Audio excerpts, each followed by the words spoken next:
ગુજરાત ન્યૂઝમાં આગળ વાત કરીએ રાજકોટની તો જસદણના બાયપાસ રોડ પર આવેલ વર્ષોથી બનેલ પુલ હાલ જર્જરિત હાલતમાં હોય અને ગમે ત્યારે આ પુલ અકસ્માતથી ધરાશાયી થાય અને કોઈ મૃત્યુ પામે તેના જવાબદાર કોણ તેવું જસદણ તાલુકા કોંગ્રેસ પ્રમુખ સુરેશભાઈ ગીડાએ સ્થળ મુલાકાત કરીને જણાવ્યું છે।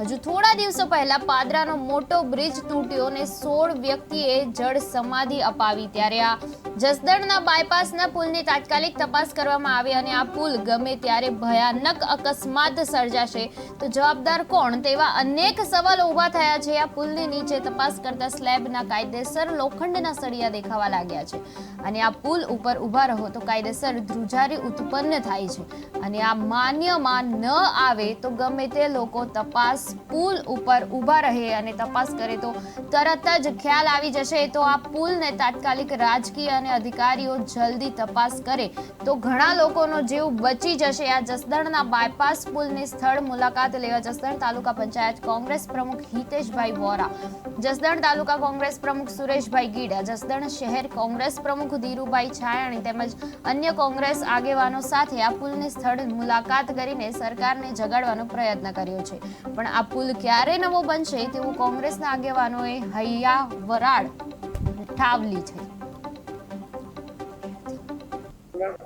હિતેશભાઈ વોરા, તાલુકા પંચાયત પ્રમુખ।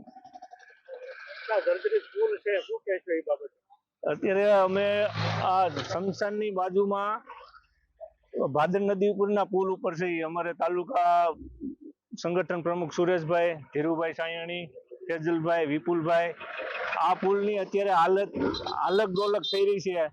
જો કોઈને આમાં કઈ શંકા હોય તો અહીં સ્થળ ઉપર આવીને એની તપાસ કરી જોવે કે આ પુલ કેટલા સમય હાલે એમ છે। આની ઉપર અત્યારે ઉભા રહ્યો એટલે આપણને એમ થાય કે એક બાજુ ઉયા જાય નકર વડોદરા જેવી પરિસ્થિતિ થાય એવી સ્થિતિ છે। આ પુલ હાવ જર્જરિત છે। આ પુલ તાત્કાલિક ધોરણે બંધ કરીને અને આનું તાત્કાલિક સમારકામ કરાવવું પડે એવી પરિસ્થિતિ છે।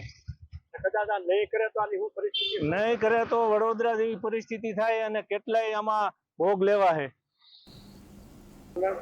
હિતેશભાઈ